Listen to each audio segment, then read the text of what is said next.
This is the Yanks Go Yard podcast with Adam Weinrib and Thomas Carinante. Welcome to a Monday edition of the Yanks Go Yard podcast. I'm Adam Weinrib alongside Thomas Carinante. The Yankees aren't great. The Red Sox aren't great. But when two not great teams play each other, you probably want to go ahead and win that series when it's on your home turf. And the Yankees didn't. So guess what? We're going to get some grievances off our chest on this Monday podcast after the Yankees lost 2 out of 3 to the Boston Red Sox. These aren't the Yankees, and these aren't the Red Sox. Nestor Cortes was half right, but he forgot to mention the part about the Yankees not really showing up and being a part of this rivalry either. You could say all you want about the lineup being filled with also-rans like Willie Calhoun and Billy McKinney and Jake Bowers. Those guys kind of showed up. You know who didn't show up? DJ LeMahieu, Anthony Rizzo, who has 1 hit. Coming off the non-IL time away from the game after Fernando Tatis Jr. knocked his head off like the parakeet in Dumb and Dumber. Anthony Volpe didn't show up. Oswaldo Cabrera didn't show up. Jose Trevino didn't show up. A lot of guys didn't show up at all on offense. John Heyman ran a column this weekend where he reached out to an anonymous scout who asked for his thoughts on the Yankees without Judge, and that guy said, bad without Judge. Not true. The pitching is great. The pitching is fantastic. The offense is terrible without Judge. Bad is not enough. Their best players are the people that you don't want to see the field. More Billy McKinney, more Willie Calhoun, because the veterans who they're paying to be here didn't look like they wanted to be here. So was this the worst case scenario for the weekend? My opinion, no. Once they lost the Friday night game, which I thought was their best opportunity to get off on a good foot and give them a chance to win this series. Once they lost the Friday night game, I didn't see a way this wasn't going to be a sweep in the other direction. And they really gutted it out and fought to win on Saturday night on the John Smoltz broadcast, thanks to Calhoun, thanks to a late insurance run, and thanks to great relief pitching, things that they've been able to count on for a while.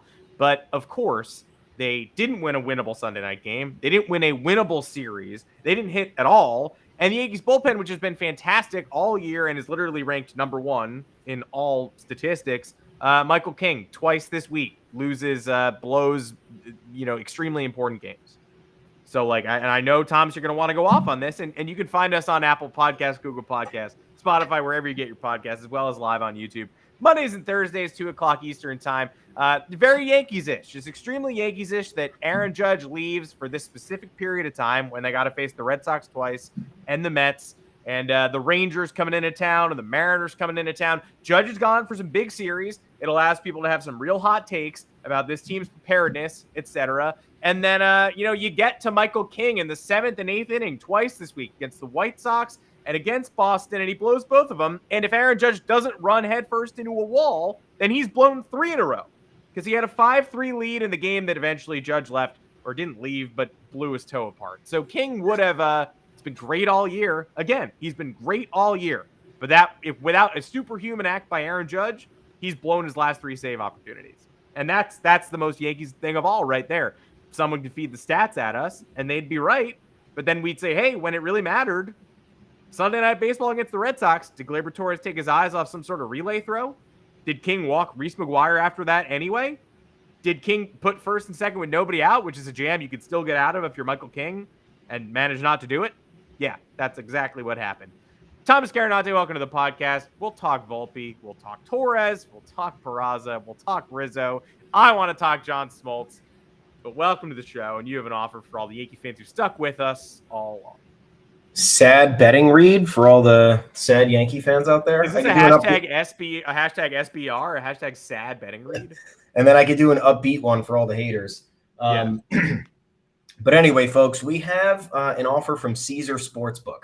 You're not going to want to miss this one. New customers get their first bet on Caesars risk-free up to $1,250. All you have to do at sign-up is use the code YGYFULL. Head on over to Caesars.com or download the Caesars app. Also, if you sign up using our code YGYFULL, you will not only have your first bet insured, but you'll be directly supporting the podcast. I know you guys are in here listening. You're having a good time. Think about that. Especially if you're new here, we want to have you sticking around, having fun with us. So consider it. If you haven't yet signed up for Caesar Sportsbook, again, just join with our code YGYFULL. Drop that first bet. Won't matter if you want to bet on the Yankees and they blow a game against the Red Sox. Still going to be insured. You'll get your money back, and then you can roll it on something else. This offer is only available for new customers who are 21 and older and physically present in legal gambling states. Please remember to always gamble responsibly. Check the episode description for the full terms of the offer. So what happened here? What's my biggest problem with this series? My biggest problem with this series is that I would say Bayo's pretty good. He's getting to the point where he's pretty good, but still. Although yesterday was one of his worst starts. He wasn't getting swing and miss. Like, he struck out 3 dudes. Like, that wasn't Bayo at his best. No. Like, yeah, you look at the pitching matchups entering the series, and you definitely go, all right, that guy sucks, that guy sucks, Bayo's good. Yeah. Well, Bayo, 9.2 hits per 9 innings. That's not the greatest. No. He allowed 3 hits across 7 innings, so the Yankees have to do better than that. Whitlock, you knew that he was going to show out because that's how it works when Yankees are facing former players. Yeah, why wouldn't that have happened? And Houck, don't know why we can't hit him, but all these, those 2 guys have over Houck and Whitlock 5 ERAs. Houck was surrendering. Houck was giving up a ton of hits this entire season, ends up only giving up 3 across his 6 innings. You got quality starts from all these Red Sox starters.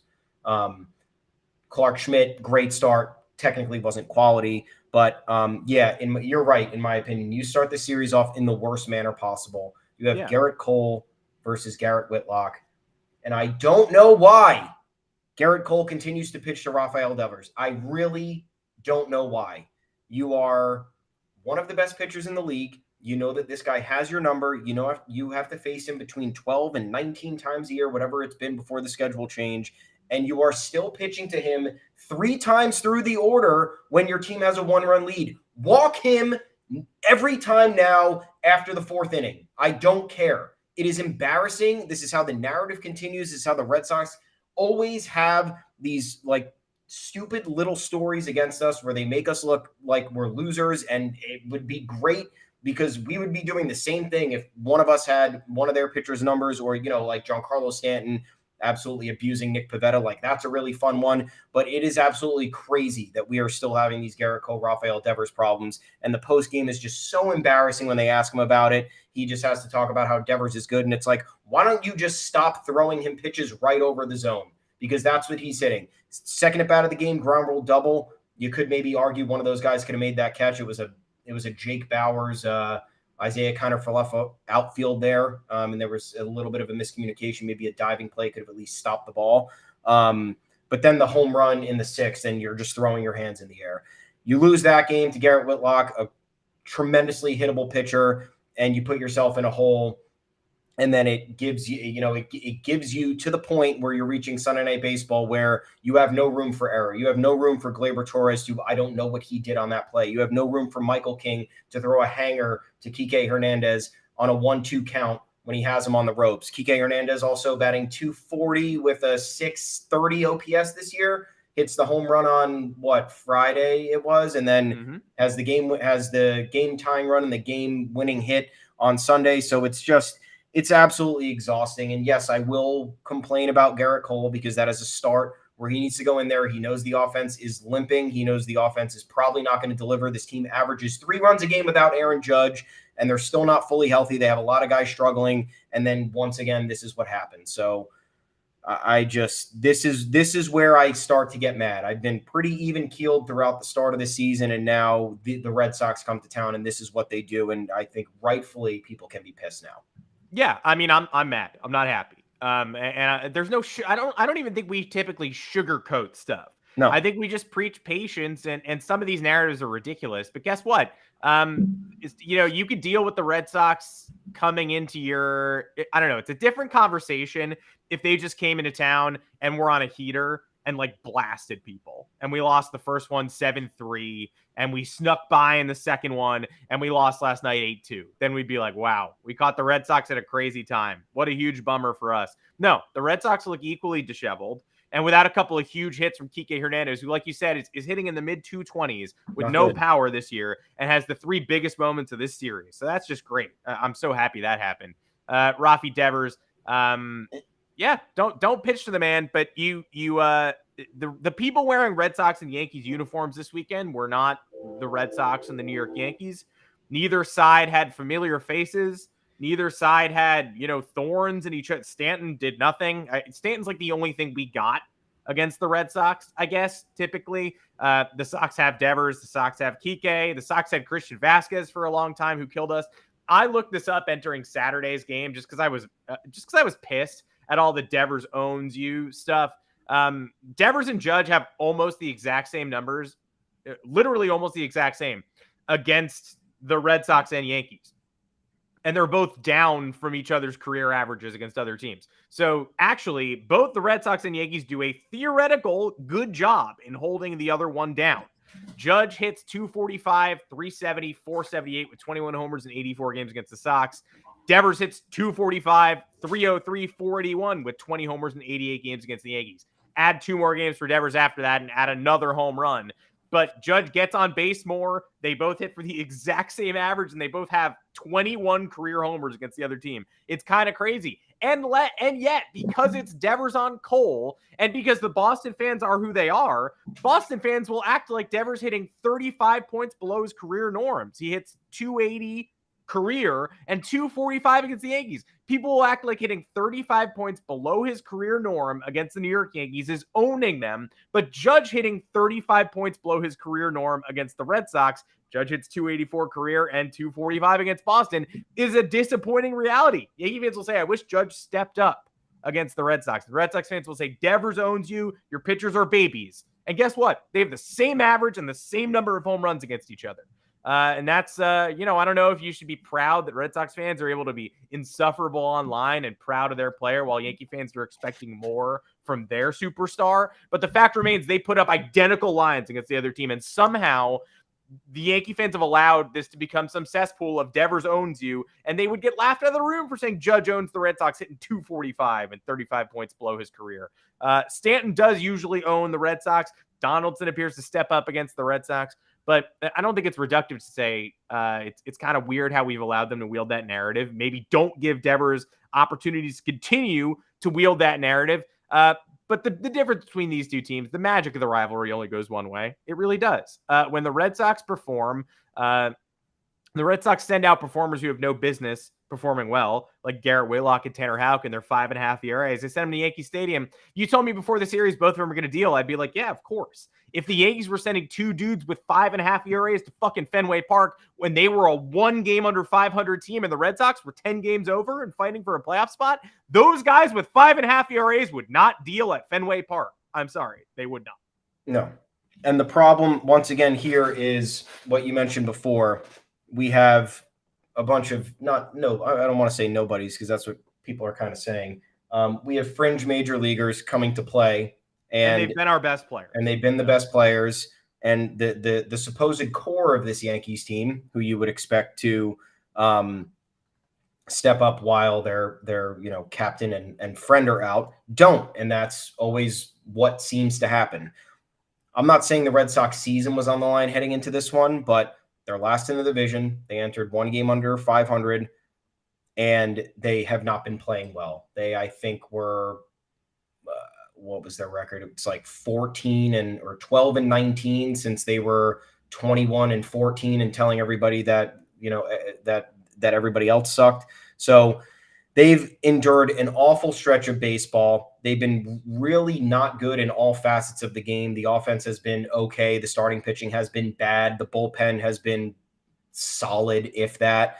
Not good enough to beat playoff contenders. And I understand the Yankees are dealing with a lot of injuries and a lot of other issues, but the guys who are here, who are paid to be here, simply need to step up. DJ LeMahieu can't be batting .236 with a .680 OPS. Josh Donaldson can't be going 1 for 12 or 1 for 11 in this series. Giancarlo Stanton can't not play in the finale. Can't not play in the finale on Sunday Night Baseball. Why is he not playing in the finale? We have a day off today. We have a Subway Series against the Mets. Like, he needs to be playing all the Red Sox games, those 2 Mets games, and then, maybe take a game off the next weekend. If you don't want him to run, don't let him run. Just make him stand in the batter's box and help pad the rest of the lineup. Well, he can't miss a game at Fenway now. After they lost his series at home, he's got to Oh play. yeah, that's right. The next series is Fenway, so I don't even know what I'm talking about. No, but all three. He's got to take all three of those games. He can't take one of those off. Got to play in all those games, and I love the efforts from all the other guys. Willie Calhoun was as good as he could possibly be for being Willie Calhoun. Jake Bowers and Billy McKinney in the outfield were largely tremendous. Isaiah Kiner-Falefa. I want to talk about Friday. Isaiah Kiner-Falefa was safe on that stolen base attempt because I was watching this at a bar and I yelled when they didn't review it. I don't know if they couldn't not review. I couldn't. There was no volume on, so I didn't know what was going on. I watched the first 5 innings. He was safe on that stolen base attempt, and then I think it was DJ either singled in the next at bat or there's a ground out. There's a ground out that would have moved him Donaldson, over. yeah, and then Rizzo flied out to center, so that would have been a run. I don't know why we're not reviewing. I don't know why we're not reviewing that play at that point in the game when you have an opportunity to score runs, when you know you're not going to get any more runs. You very much know you're not going to get any more runs. I know it's only the second inning, and was it the second? I think it was the second. I mean, No, I fucked up. This was the second inning. He got thrown out, but then I must have been thinking of another inning. But either way, he was safe on that throw, and you have to challenge that because then you had a fly ball that could have moved him to third, and then it just changes the calculus of the inning. Having running in scoring position with 0 outs changes the entire calculus of the inning. I understand it's that early in the game, but you can't let Connor Wong now think he's throwing out runners when he's not. You can't have the Red Sox thinking they are, stealing a run off the board when they theoretically shouldn't. Sorry, I got that mixed up. I was drinking alcohol that night. But still ridiculous. That change when you are where you are as the Yankees, you're averaging 3 runs a game without Aaron Judge. Obviously at this point, Aaron Boone knew Giancarlo Stanton was not playing one of the next 2 games. You need to make sure that your players are in the best position to succeed, and you can't be letting anything fall through the cracks like that. He was on even the sped up replay. You saw he was safe. The foot came in and then the tag came. It was a bang bang play, but he was clearly in there. So that's another fault of the coaching staff. And then something else happened, right? You were talking to me when the Volpe being safe on the double play. I'm pretty confident Volpe was safe on the double play that he tried to beat out in the 5th inning with 2 guys on in game 2. And then Devers, the first batter of the next inning, ties the game with a home run. It's a miracle they won that game. Again, the first game is your best chance at a tone setter, but it meant even more in this particular series because Saturday night, the Yankees never hit Tanner Houck, but they also never win on Fox. They have a 2-game winning streak on Fox Saturday Baseball, which is great. I'm glad, but that's not a reality. That's a rarity. That's not a reality. Sunday Night Baseball was the best pitcher the Red Sox were going to throw to the mound this series against Clark Schmidt. I anticipated they would lose by a lot, and I asked, hey, could you please just either win that game or lose by a ton, or at the very least, don't have Anthony Volpe be up in the most crucial moment of that game? Apparently, I can't get shit because Anthony Volpe for this game and still ended up being at the plate for the most important portion of this game. That's on Aaron Boone. I don't know how that's possible. Why is Anthony Volpe in the game at that point if you're trying to give him the day off? It's not a day off. Why does he need to be in as a defensive replacement? You knew at that point at the end of the game that if the game was close, you were going to see Kenley Jansen and Chris Martin. Would you rather not have the lefty remain in the lineup in Oswaldo Cabrera, who I know is not really hitting the ball that well, but Anthony Volpe is definitely not hitting the ball well. And if you wanted to give him a reset, especially before the Subway Series where are these games actually televised? One of them has to be, right? One of them Tuesday, I know, is on TBS. I'm sure they are. So you have one of those games that are nationally televised. The spotlight's there. Why are you putting him now in a situation where he's going to come up again in another gigantic spot against the team's most hated rival on national TV, on ESPN, on the literal entire world is watching Sunday Night Baseball. So putting Volpe in there, not playing Giancarlo Stanton on Sunday Night Baseball, I'll never understand it. I don't know. Like this, and this is where the anger starts to get justified because, yes, on the ropes, injuries, whatever. Now you're not reviewing plays that should be reviewed. You're making weird managerial decisions that are clearly putting the team in a worse spot. And then the guys who are here, who are getting paid, who are supposed to make up the core of the team at this moment while Aaron Judge is out, are not delivering. So look, everyone, there's been a lot of chatter too about how, this team is not built to continue winning or to win the division. And you're not necessarily wrong, but I don't know. Yeah. On what planet is any team that's starting Willie Calhoun, Isaiah Kiner-Falefa, Jake Bowers, Billy McKinney, Oswaldo Cabrera? That's of course that's not a winning team, but that's not what the team is supposed to be. Yeah, when you're down to your second and third reserves, yeah, of course, yeah. Then yeah, if the Yankees are trotting out this lineup is not good enough to win the AL East. It's not going to happen. But when the Yankees are at full strength, yes, this team is good enough. You want to get into the roster construction argument. It is completely frustrating that the Yankees lose one element of the piece of the puzzle, and then everything falls apart. You lose Anthony Rizzo for a period of time, it's tough. You lose Giancarlo Stanton for a period of time, the middle of the order forgets to hit. You lose Aaron Judge, and nobody remembers how to play baseball in general. So that's something I feel like is a little bit more cosmic, because it shouldn't be like that. I don't know how or why that happens, and it is a frustrating element of it. But yet this roster is good enough to win the AL East when things are together and things are right. I don't think that's really debatable. Yeah, we were just accustomed to too much joy as children, I think. Like, now we're just seeing, like, cosmic. We don't understand when things go wrong. It's like, why is everything going wrong again? I guess this happens for most teams. But, I mean, why is Carlos Rodon's biggest contribution to this season so far hitting Willie Calhoun with a baseball and maybe taking him out of Sunday Night Baseball? Like, that's the point when you just start to roll your eyes and go, how much more of this shit? Like, truly, how much more of this? And that affected him. Well, Calhoun gets all the love on Saturday night. He wins Saturday night's game. Cespedes Family Barbecue is writing about him. Ken Rosenthal is interviewing him. Finally, like, people who are from around the country who have not been watching the Yankees are starting to realize that Willie Calhoun's here. He's not even really a joke anymore. He's one of their more valued contributors. He's one of the few people who is stepping up in the absence of these high-profile players, or the talent gap that these high-profile players are creating by not performing. And he gets his flowers for 12 hours, and Carlos Rodon drills him on the elbow. He goes, yeah, it felt a lot like when I broke my elbow. Oh, great. That's great. Less than 24 hours. Truly. Really. Because my whole arm was numb. Weird. Oh, I'm glad. Yeah, I'm glad that's what's happening.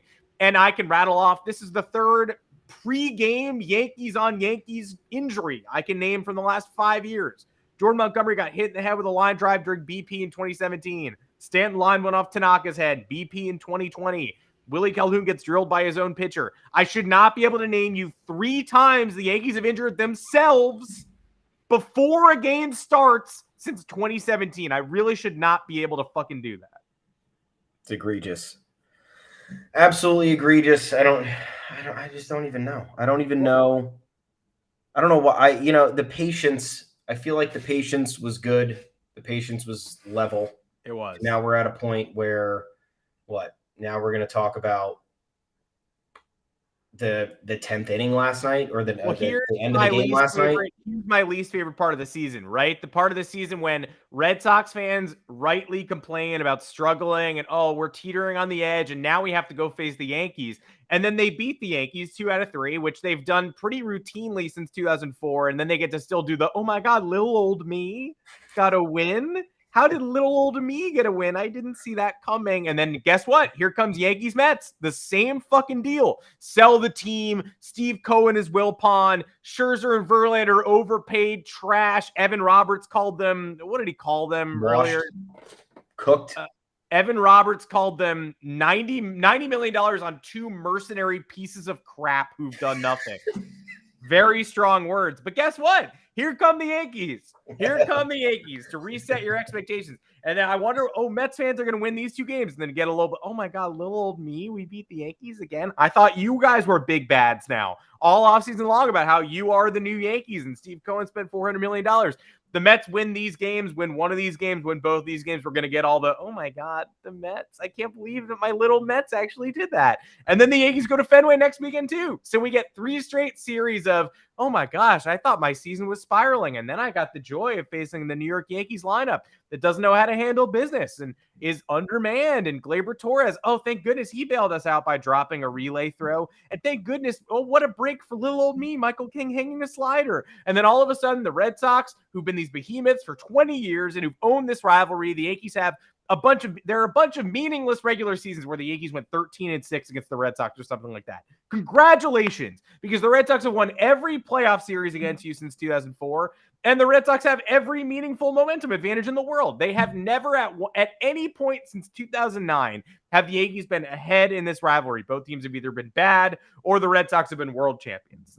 Or the Yankees have been good and have won some meaningless regular season games and have crashed back down to earth in the postseason, which I don't think any Red Sox fan would go, you guys definitely had the upper hand in 2019 because you beat us a bunch of times and knocked us out of the playoffs, but then lost the ALCS. So they would just say, ha, you lost the ALCS. But they still get to reset to little old B territory every time they beat the Yankees, which is an annual occurrence. And again, they've had the upper hand since literally 2004. They are the aggressors. They are the bullies, but they still act like little kids who found their fingers in plum pie and look it out and go, oh my God, I got pie.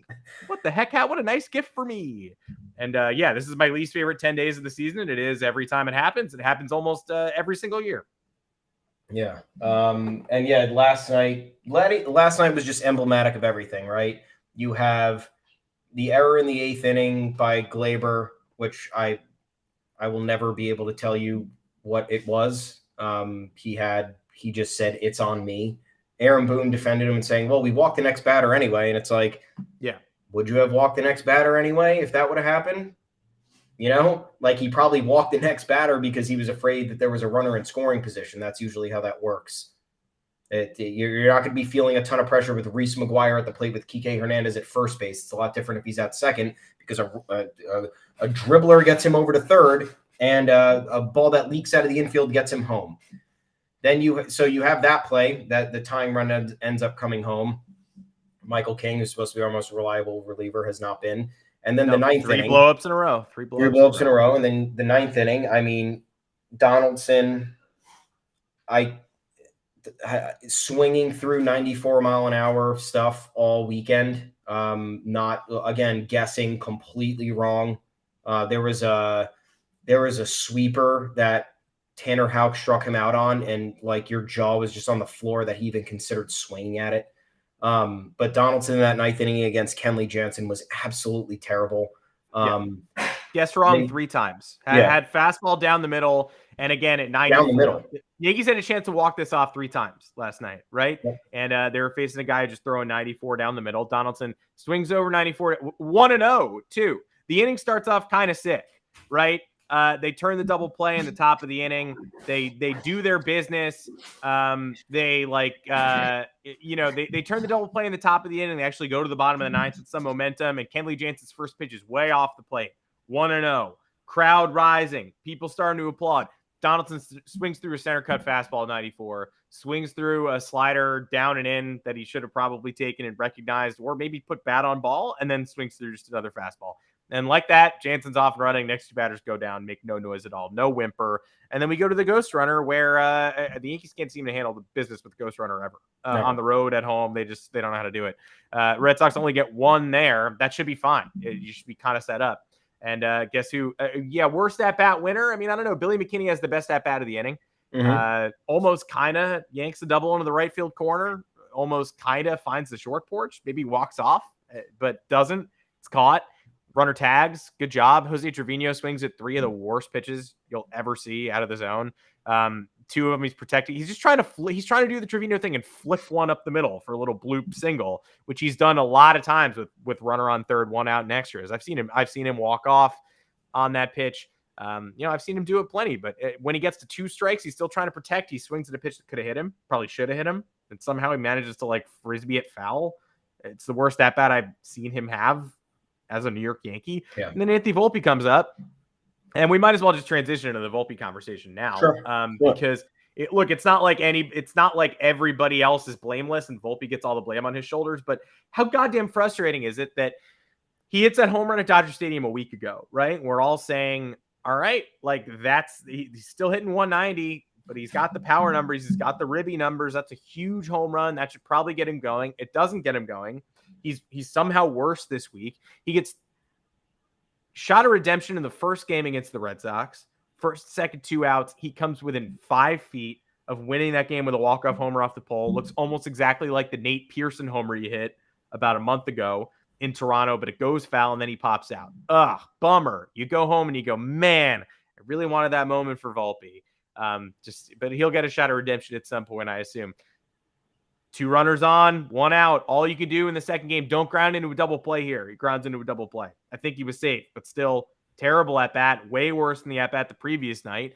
And, he's not going to get a third chance, is he? Because he's not playing the third game. Yep, there he is. 3 shots to be a major factor in this series. They're lucky they win the middle game, but runner on third, 2 outs, and he has his worst at bat of the entire series, overmatched by Chris Martin at a Cheddar upper quartile of the strike zone, cutters. John Smoltz saying his hips are flying open, so he's having trouble with the outside stuff. Eduardo Perez says his hips are flying open, so he's having trouble with the inside stuff. Makes sense, because what I'm seeing is he's having trouble with the everything stuff. But I've been opposed to sending him down forever, and I still am not 100% sure I want to send him down. But I don't know how many of these high-profile failures he can take. He's a stronger man than I am. He's fought his way to the big leagues. I don't know how many of these before it takes a toll on your mental health to the point where you start creating a block. I mean, every Yankee offensive player they've tried to develop since Aaron Judge has failed at the major league level. So clearly whatever they're doing to foster this growth ain't working.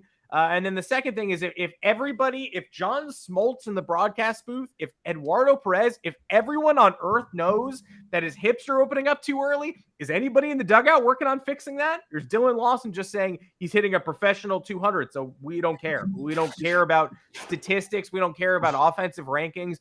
Obviously, they're probably trying to fix this, but for weeks I've said, well, what does he have to learn at AAA other than just not getting to face major league pitching? Well, that's a tangible thing that he has to work on. And if he's working on it at the big league level, he clearly isn't doing very well with balancing, working on that, and continuing to advance at the plate. His approach, he's losing his approach. He is losing his tenacity. Remember earlier in the season when the bases would be loaded and he would shoot those outside fastballs to right?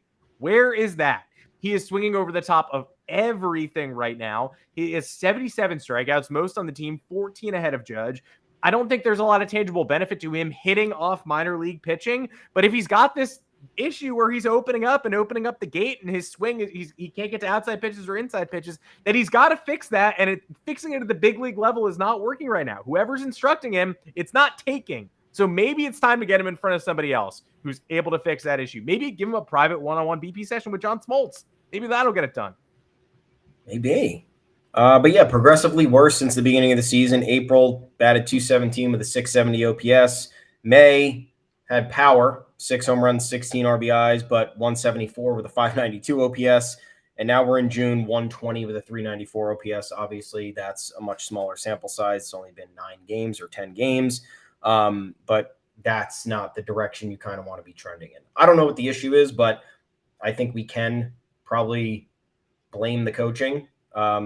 This team has underachieved for countless years with the supposed right players, and you do have the argument where you sometimes have the wrong players because people are injury prone. But either way, like the 2019 Yankees were kind of a machine. They just, they plugged and played. They figured it out. And then when you manage to have these bigger names and guys who, even the bigger prospects, something is always just completely wrong. Something is so off where it's like, how can we not pinpoint this? This is so obviously putting everything off kilter. How does this continue to happen? What was I just looking at? Oh, he's just as ineffective against left-handers and right-handers. So that's something where it's like, okay, seems like there is one maybe uniform thing across the board that's causing this issue. The mental aspect of it, like I said, if you're benching him last night, you're benching him last night. There is no bringing him in to face one of the better relievers in the league. There's no bringing him in as a defensive replacement for, I don't know why you're doing that. Like, I just don't understand the thought process behind it. And they're going, you run the risk of ruining somebody this early in their career. Now, other side of the argument, demoting him. All right, what does that do? I'm of the thought process at this point that the Yankees have made their bed with Anthony Volpe and they're just going to deal with it. It was kind of a no turning back situation. So that's why, You need to figure out what's wrong, who's dealing with him, and how they need to change that approach, because now it's been long enough where we've seen enough moments, right? We've seen enough moments for Volpe where it's like, oh God, he's got it. And then it just disappears. And you're just like, well, what happened? Not that I need that every time, but like now it doesn't exist anymore. Where did it go? Demoting him to AAA would, I think, have an adverse effect on the mental aspect of the game. We could talk about Oswald Peraza all you want. He was just as underwhelming at the big league level with the bat. I don't. And he know. didn't play this last weekend. He's sick, by the way. Everybody being like, Peraza now. Peraza wasn't available this weekend. This is the worst time to call him up. Yeah. And I follow like the top prospects across the league. This is what's happening with Volpe. I know he's had a little bit of an accelerated situation, but like, Michael Harris came up from Double-A last year. He won Rookie of the Year. I know he's struggling this year, had a couple of injuries, but you have like someone like Corbin Carroll, who's runaway Rookie of the Year. You have guys like Miguel Vargas and James Outman on the Dodgers who have had their struggles, but like they're not doing this. They're having a little bit of a balancing act. Outman was really hot to start the year, cooled off over the last 5 weeks, but like his start was absolutely considerable. It made, various national headlines. Miguel Vargas doing okay, treading water, making sure that he's not dipping into, the territory that Volpe's dipping into right now. You have Bobby Miller dominating for the Dodgers. I just named 3 Dodgers guys, but like, I don't know who else is, rookie centric right now that is in the larger part of the conversation. But I mean, you have Gabriel Moreno also on the Diamondbacks. Maybe just the NL West kicks our ass. I don't know. I mean, Jordan Walker, I think it's worth mentioning briefly. And I don't even want to send Volpe down, but I know that whatever the Yankees are doing isn't working. Like since Judge, they have not gotten one of these guys to come up and be picture perfect. Gleyber Torres had a great year and a half. He debuted in much the way you wanted him to. In 2018, he was pretty, right up there with the scouting reports. 2019, he excelled with the juice ball, and since then, he has regressed. His regression took a lot longer than Anthony Volpe's. You see it in there with Volpe, but early in the season, Jordan Walker was fine, not great. Volpe and Walker were probably the 2 front runners for AL and NL Rookie of the Year. They do send Walker down somewhat unexpectedly. He's got plenty of ABs. He had a 12-game hit streak, I think, with the longest hit streak to start a career as a Cardinal. Like, did plenty of damage early on, but he did get demoted when they realized he wasn't going to get the ABs that he needed. Came back up. Actually, this stat, I need yesterday's numbers too, because I prepped this before he came up again. And I believe he dingered, hit a big hit yesterday too. He was he went 1 for 3 yesterday with another rib. So add a 1 for 3 to this. He's 9 for 31 with 2 homers since coming back up. So I don't think Volpe needs to be sent down and lost forever. I don't even know if he needs a reset. I'm not in his head. I can't tell him, and I can't tell the Yankees what's going on mentally for Anthony Volpe. I could just say that demoting Jordan Walker 2 months ago would have seemed like the same level of embarrassment as demoting Anthony Volpe, and he's come up and hit 300 with authority, and he's done exactly what they expected him to do early in the season after coming back.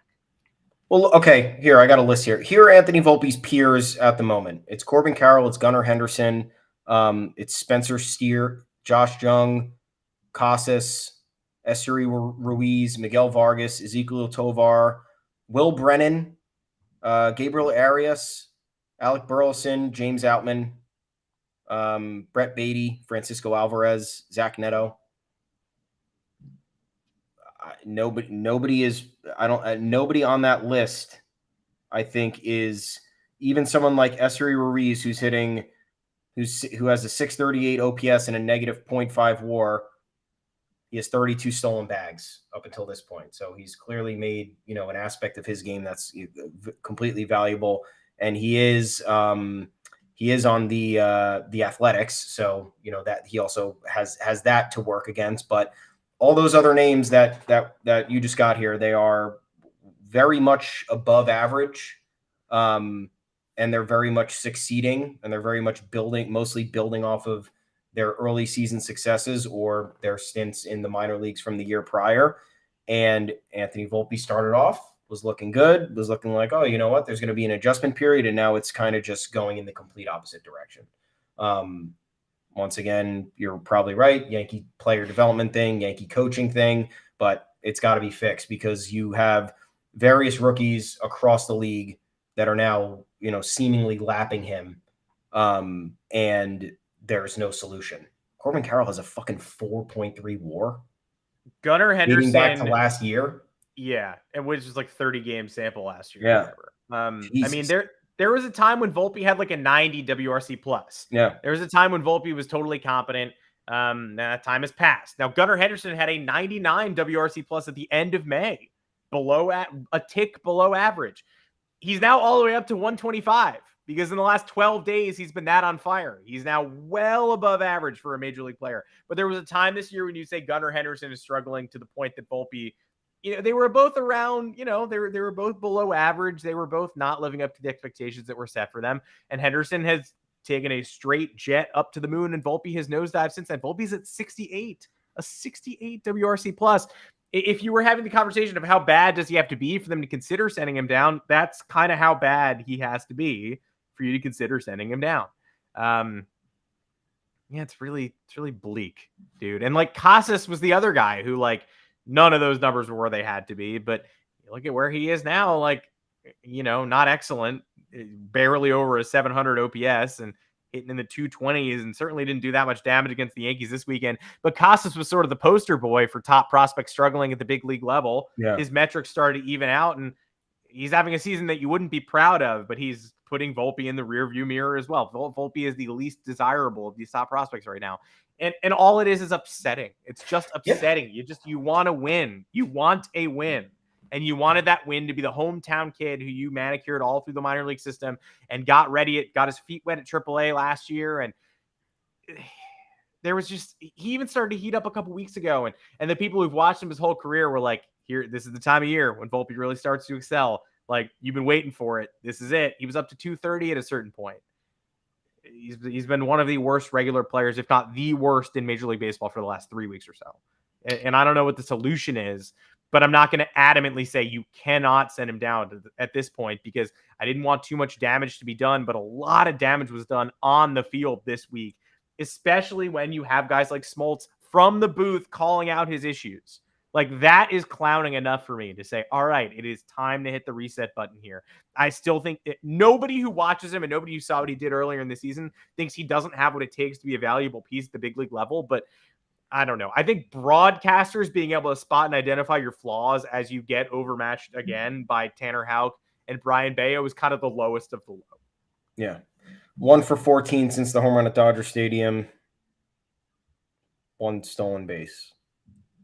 Again, the problem was that this was against bad pitching. You face White Sox starters. You face Lance Lynn in one of those. No, who was the second White Sox starter? He sat the first White Sox game. In the doubleheader? Yeah. Yeah. He faced Giolito in the first game of the series. Yeah. Then he faced Clevenger in the second game of the doubleheader. So you face Clevenger, you face Whitlock, and you face Houck. And you get nothing out of that? Nothing. One hit, one single. Nothing. I mean, look. Those are AAA pitchers. There's no way to get around it. One of the worst regular players in Major League Baseball. So you're going to have a conversation with him. Is this helping? And he may not give you an honest answer because he wants to compete at the big league level. And he's had his fair share of moments and he's had his walk-offs. And there have been occasional times when he's clutched up and that home run at Dodger Stadium and the home run against Nate Pearson when he turned around 101 on the inner half of the plate and lined it off the foul pole. It's obvious the talent is there, but something is stopping him right now. And the Yankees have not successfully developed anybody since first half of 2019 Gleyber Torres. So it's been a really long time. Dominguez looks really promising. Volpe does too. So does Peraza. You're going to have to hit on these guys. Otherwise, the next era looks pretty depressing. And if you're depressed or excited, why not sign up for Caesar Sportsbook? We got a code for you. It's YGY full. It's been scrolling at the bottom of the screen this whole time.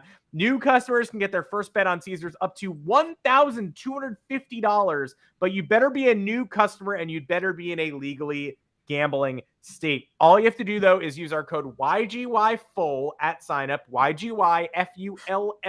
As long as you're in a legal gambling state, you will not only have your first bet insured, but you will also be directly supporting the podcast. If you haven't signed up for Caesar Sportsbook, join us with our code YGYFULL and drop your first bet. This offer is only available for new customers who are 21 plus and physically present in legal gambling states. Please remember to always gamble responsibly. Check the episode description for full terms of the offer. These aren't the conversations I want to have. I don't want to be talking about should we demote Anthony Volpe.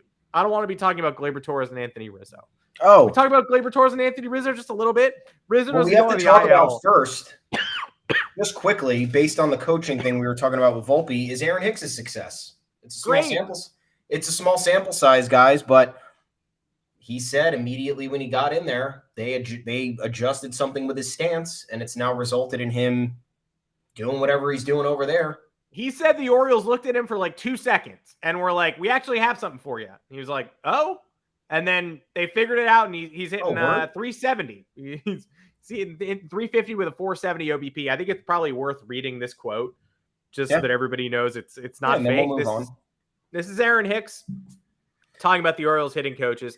Quote, a lot of the technique that I use in my swing is in 2018 is what they're trying to implement or try to get me to get back to, Hicks said. Borgschult, the hitting person who spoke to him, described it as wanting Hicks to be in more of an athletic position in his initial stance and when his stride foot lands. Hicks said to be more athletic, he wants to stand taller. By focusing on his posture more than his swing, Hicks feels his hands will have more space to work through the swing. So far, so good. He's 10 for 29 with a 472 OBP and a 1058 OPS, and he's playing a great center field. I'm not ready to declare Hicks back. I don't know if Aaron Hicks is going to have a long-term impact. I know the Yankees are paying the Orioles hitting coaches to figure out Aaron Hicks in 2 seconds. Yeah. And he's not going to hit 350 all year. 240, 250 with solid defense will be fine. 750 to 800 OPS. Pretty good. He can come down from here and still be a valuable contributor. And Yankees finally DFA Aaron Hicks. Judge goes down. Bader goes down. Greg Allen goes down. It takes one video session to figure out a mistake he's been making with the Yankees for 3 years. Like he's been lethargic with the Yankees. There's no way that he was trying as hard as he could have in the outfield and in every at-bat with the Yankees. There's no way. But maybe some of that is because the hitting coaches were going, we don't know.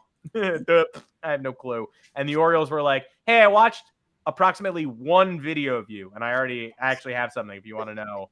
I actually figured this out pretty quick. It's like when someone just can't figure out a Survivor puzzle at all in Survivor at a reward challenge, and they're just like hitting one of the foam pieces against the board forever. They're like, I don't get it. The puzzle's not making itself.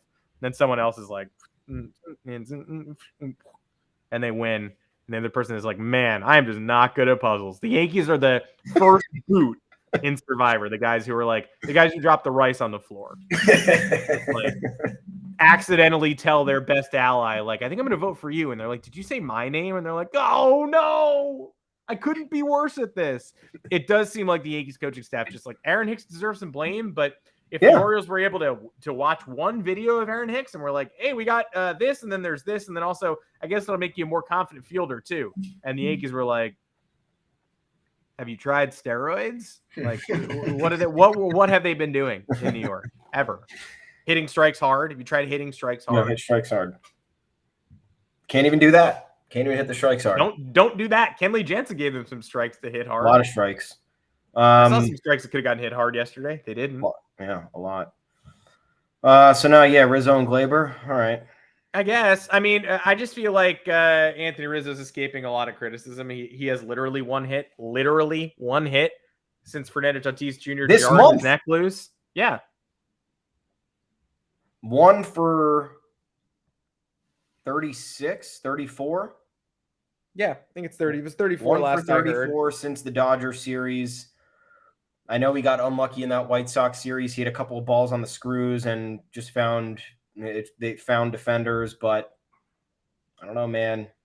This is not, again, one of those things where it's like Judge is down.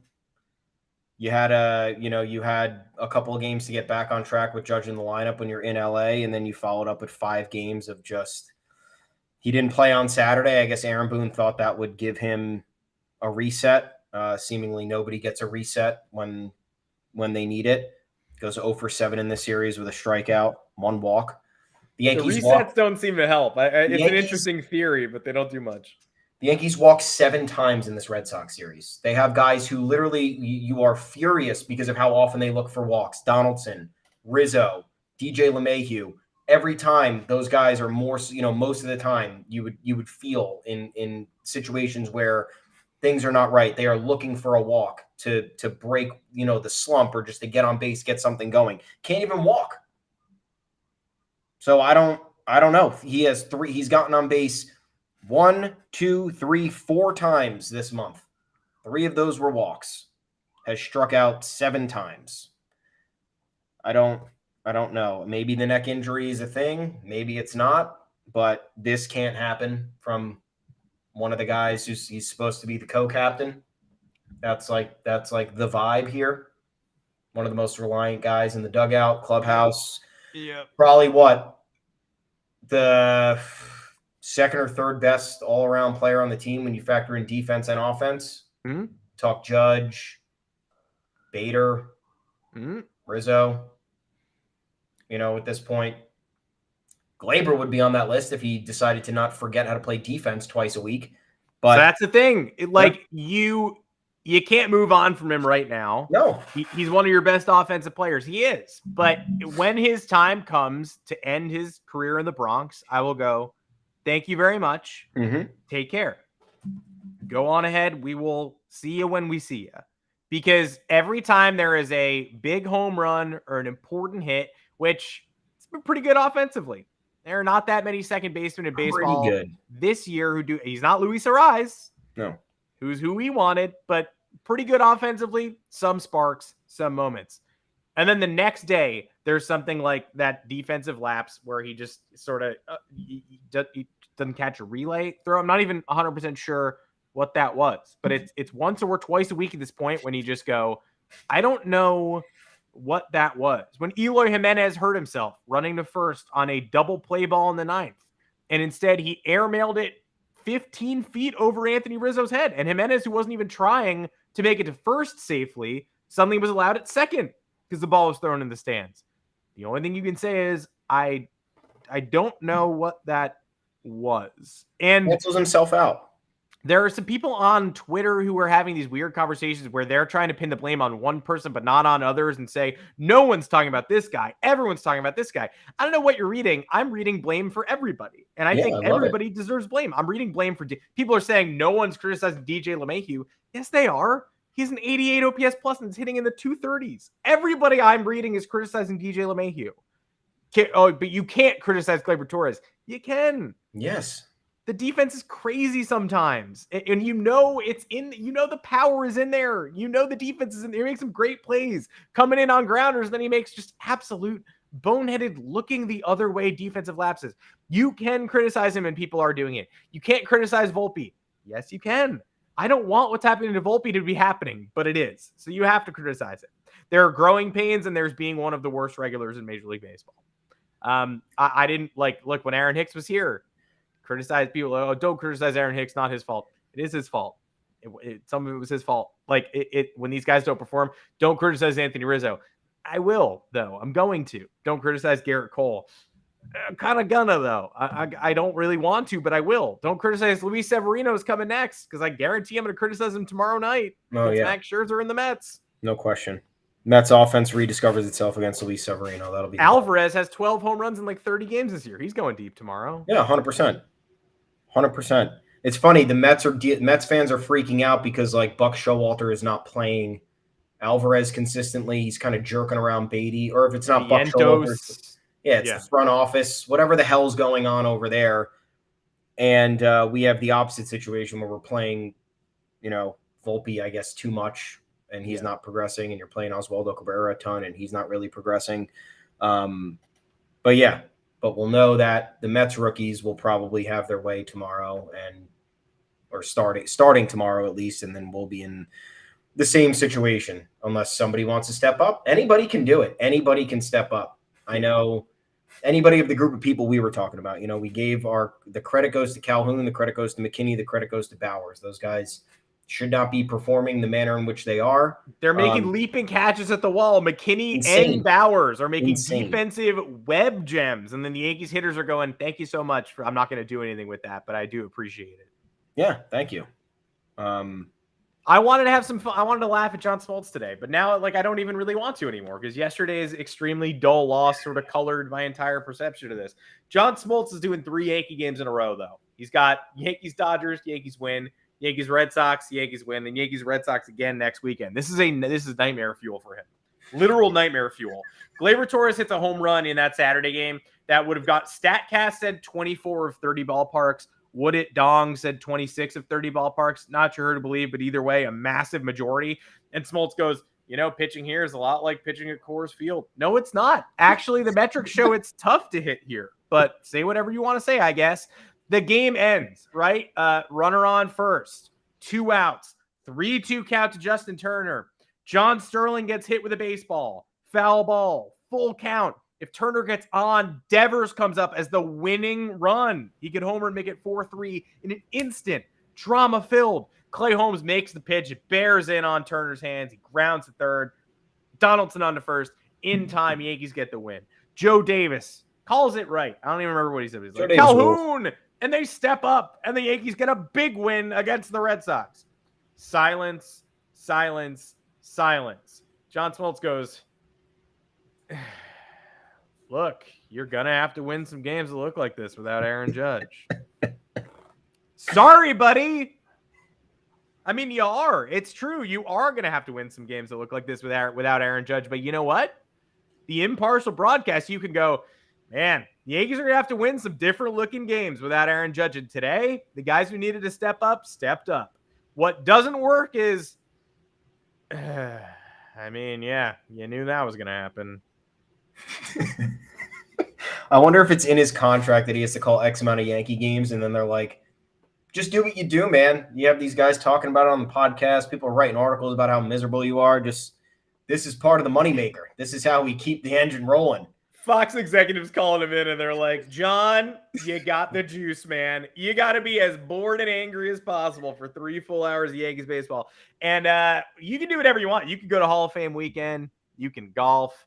But you are going to have to do Yankees, Dodgers, Yankees, Red Sox, Yankees, Red Sox 3 in a row. And I know one of them's at Fenway, so that'll be tough for you. Even though it's an easier park to hit in the Yankee Stadium, for some reason you won't be allowed to talk about that. So I know that'll be tough for you. You'll act like Yankee Stadium is a tougher pitcher's park than Fenway, which is objectively not true.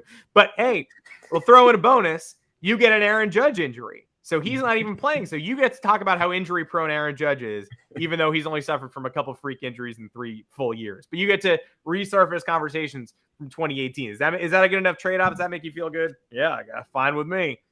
A lot of people talk about how announcers hate their team. It's never true. John Smoltz hates the Yankees. The Yankees ruined his life. Yeah. They took 2 World Series from him. He won 1 in 95. He never beat us. And the Yankees are the team of the decade of the 90s, and his Braves are second place, and he hates that. Did you see Smoltz on the Braves broadcast the other day? Braves Mets calling the walk-off home run. Jubilant. Very exciting. Pretty good call from Smoltz. Smoltz on the Yankees is like asking him to narrate a screening of the Nuremberg trials. He's just like, he is so depressed the entire time, and he can't even figure out what he's supposed to be doing to make the broadcast more interesting. He's just like, man, I would have hated pitching here. I would have hated having to come to New York. It smells bad. Joe Davis is like the 1-2. Like, there is just nothing. There is the juxtaposition is hilarious because Joe Davis is very high energy, well-spoken guy. And then you just have Smoltz like kind of fumbling over his words, figuring out how he's going to say something negative or just untrue. Like I said, that's part of the deal. That's how they get the people. They get the people who know they have to tune in to watch Yankees. They're like, are we going to have one guy who's hating on this fucking team that I don't like? And they're like, yes, we are.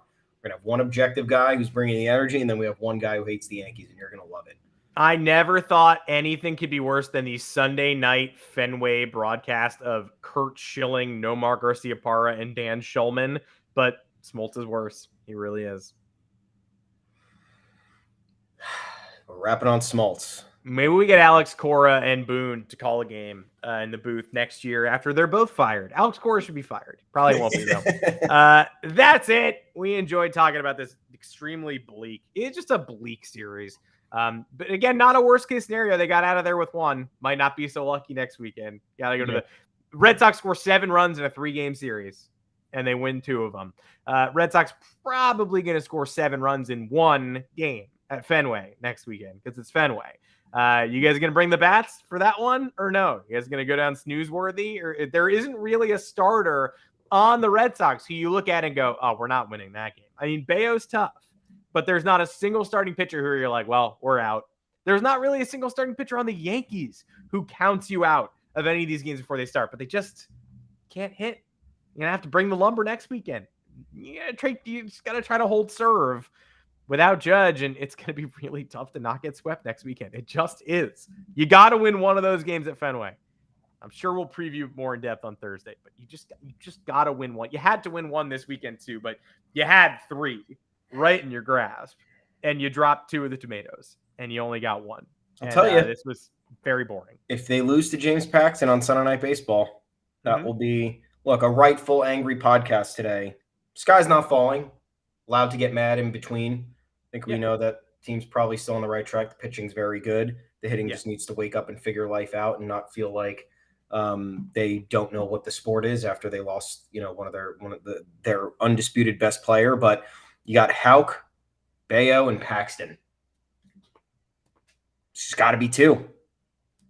Even though you have Vermont and Schmidt going again at Fenway, that's oh god.